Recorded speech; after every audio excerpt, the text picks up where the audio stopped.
I'm very familiar with the Chevy Volt technology, correct? Yes? Down at the end of the hall, there is a vehicle called the Chevy Volt. It runs on the same platform, the same 220-cell lithium-ion battery, and it's been out running around the world now for 3 years and 200 million miles driven by customers. That's after 3.5 years of testing before they started to sell the product. That's where we start. I want to be clear on what we're dealing with here, because that style of vehicle, not a hybrid, it's all electric to the drive wheels all the time. You do have a gas generator, so that's the cool thing about it. I don't know if you've shopped the Tesla product or if you've shopped a Leaf and you've talked about range anxiety, how long it takes to charge a pure electric vehicle versus these extended range electrics or hybrids is really what's in question. So you can be promised 100 miles of range on a Leaf, but really you have to minus reality. Same with us.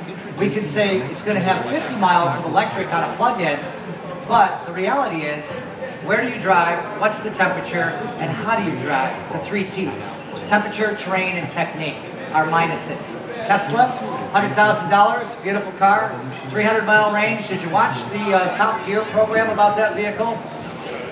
Man, they tore that thing up. It got 80 miles on Top Gear and promising 300. Now, big lawsuit over all that. I'm just bringing up what's reality, what's happened, what's been on television, and where we're at, so we're all kind of standing on the same footprint here. That our vehicle, and again, based off of what the Chevy Volt has already been able to accrue, and that is 200 million customer miles and the highest customer satisfaction rating of any automobile on earth. Did you know that? 2 years in a row now. 86% now went to 91%. And a magazine that's not all that friendly to GM, Consumer Reports, is who that's through. And it's not Consumer Reports, it's the Chevy Volt owners who raised their hands. So I want to be clear that this is not the Chevy Volt, this is a Cadillac, and it was the Converge concept that looks like this that our Cadillac design team wanted to build and did. They just utilized all the equipment that's in that platform to give you a Cadillac that you can plug in and run for somewhere around 35 to 50 miles of electric on your daily commutes and use no gas, or you can keep rolling down the road, not worry about range anxiety, and drive this thing from New York to LA, spend multiple nights at hotels, never plug it in at that rate, and still drive it at a rate of 35 to 37 miles per gallon all the time. That's the only figure you're going to get. There's no city and highway. When you're running a generator, it runs at a fairly even clip that's producing electricity that then is driving an electric drive unit. So that's, in a nutshell, what we're looking at here today. 10 months to a year away, don't know price yet, but what you are getting is a much longer vehicle by 9 inches in length, lower on the roof line by 3/4 inch, which really draws out the line. When you look at that beautiful long door and that line and length of the vehicle, you get that great Cadillac brand identification. We could have made this thing look like a Prius or an egg, but they wanted Cadillac design, they wanted style. So what you give up in the aerodynamics of that edginess in the back, you gain trunk space and you gain width on the vehicle as well. It's an inch wider in the track, by the way, which makes a wider vehicle in general, and here's where you plug it in.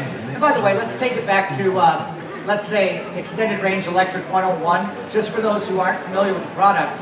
You plug it in here, and you can fill gas over there on that other corner, 9-gallon tank. So 9 times 35, 315. 35 miles on top of that makes 350, a total range perhaps. But again, where do you live? Colorado, Alaska, here? You know, so as far as the way you drive has an effect on all these things. Now, the, let's say, nature of how you plug it in, how much it costs, things like that, and the current and how long it charges, that's in question. And what you can do over here is plug it into the normal house outlet. Your normal house current 110, 120, trickles to 110. You plug it into that and you can charge this in 12 hours. Now let's go back to the Leaf and the Tesla. They're about 16 hours on a full charge, pure electric. So we're 12, but you know, getting around 50, let's say. Not that 100 or that 300 promise. Here, you can actually go to your 240. You got a bandsaw, you got equipment in your garage, 240 to your range in your house. 240 is available if you have a dwelling, let's say a single family dwelling or garage, things like that. If you're high rise, well, that's another equation. We can deal with that a little later. But plug into 240, it's going to charge in 4.5 hours. Now, here's another thing. You can expect on that style of plugging in about $1.75 or $1.50 on your electric bill per full charge. It gets interesting here. $7,500 back from the government, federal. I don't know what Connecticut, New Jersey, or New York does, but I know Illinois, we just came from there, state gives you $2,500 on top of that $7,500 federal. So very attractive, $10,000 off already, whatever price we set at. The electric companies in both Illinois and Michigan also will go as high as $2,500 out of their pockets to install the 240 volt charging station that comes with the vehicle. So that means you'll sign a contract with them. Now we're getting down to about $1 a day to charge this vehicle, or if you leave it in your garage and go to Florida for a month, you're still paying $1 a day. But at 4.5 hours, I might charge that thing in the morning, set my timer on the car for, I'm going to use it at 6 a.m. That's when I want to jump in, pull out of the driveway. In the middle of wintertime, your car is going to be warm and toasty on the grid, so you got a true 50 pulling out, not heating it as you go down the road. Now, again, it's cold, you're obviously going to turn on the heat. Again, that's going to minus from your drive. But that's how this works. It has a smart chip in it, so if you're not using the electric company on, let's say, a contract, and you just plug into your wall, it's still going to search for the cheapest electricity within the time allotted for that charge. 12 hours does a lot for a lot of time, and 4.5 does. So if you put it away at 9 o'clock at night, you're going to use it at 6 in the morning or 5 in the morning, it's going to find that cheap electricity through the night, probably after 12 midnight. So that's how these cars can work and how ours works right now. So you got some great benefits and some great value there, and obviously some federal support and perhaps state support. You'll have to look into that, HOV lanes, things like that. So a lot of things, and not stopping at the gas station as often. Now they say, and the Federal Transportation Bureau says that 76% of us drive under 40 miles a day in a commute. Think about what you do. Think about how much money you spend in gas, how much time you spend at the gas station, and what you could do here. So that's what the equation really looks like. Now let's get into what really makes this a Cadillac. LED lighting up here, LED pipe lights, the fixed grille, radar comes out of the front, Doppler radar out of the rear does blind spot and cross path detection. This one does frontal impact warning. So if somebody's stopping quickly and you just happen to blink too long or look away from the road, next time you look through that windshield, you're looking through a sign that says frontal impact warning, and your whole seat is vibrating, by the way, and your car is chiming. Now, if somebody's over here hanging in my blind spot, I get 3 rapid pulses on the right side of my cheek. It's kind of like somebody saying, watch out, I'm not going to do it to you over there because it's down here, right? But your friend says, look out for the guy behind you on your shoulder. Your car says, look out for the guy on the side, or look out for the guy who's about to cut behind you and hit you on crosspath detection. And also, there's a camera at the front of that rearview mirror. Next time it comes around, you'll see at the back of the glass a little triangle cutaway. We're this close to having the car steer for you because that camera is high def, takes 12 high def pictures a second. That's watching the lines of the road, the structure of the road. So that means if I weave on a line because I'm reaching back for that French fry again, and I don't do a turn signal and I cross that line, pop, pop, pop, it lets me know you're going over the right line. You know, so this is where you start queuing this stuff up with steering down the road here. I don't know how many years, this is where it could all start happening. Because right now, our cars, 360 degrees around you, those XTSs, that ATS, and that SRX will automatically brake for you forward and reverse up to speeds as high as 30 miles an hour with your foot on the gas pedal. It'll clamp down and lock them up if something is about to hit you or you're about to hit someone on the sidewalk. So even close range radar, that person would feel vibration left, center, and right as I cross the sidewalk as they're trying to drive into traffic. Doing this, you know how that goes, and then all of a sudden you go to gas it, you got somebody taking that big step right in front of you, your car will squeeze that brake. So that's what this car can do as well.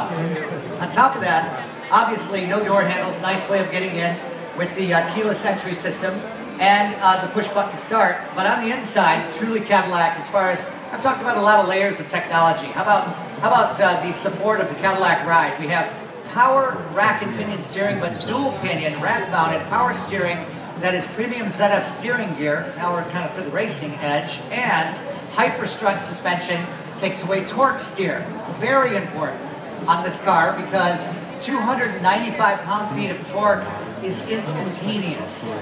There's no buildup in that delivery. So if you have that wheel cocked all the way to the right, you floor it on the end of your straight, that thing would want to take your fingers off if it didn't have this. So you can drive with your fingers and it negates that. Struts that have shock absorbers basically on it that fight that. Back here, an active suspension system that adjusts for every 2 milliseconds. Now, Between the steering and the suspension, if I go to my sport mode in here, it re-choreographs suspension, front, rear, and steering, and recalibrates the gas pedal. Chevy Volt just does the gas pedal in sport mode. Just want to be clear on that one. And then also, I can hold the electric and use it later. So if I drive and I know I'm going to go through my electric, my equation in Michigan is about 15 minutes to the freeway, stop and go traffic, about 30 some miles to Detroit, then I get off and I'm downtown. So if I turn around and do that backwards, I'm obviously going to go through 40 or 50 miles of electric. No matter what time of year, how I'm driving, I'm going to go through it. So I might as well plan it out and say, I'm using electric on my way to the freeway. I decide to hold my electric till I get off the freeway in Detroit. I use electric till I hit the freeway again. I use the gas generator on my way back. I can make these decisions as I drive down the road.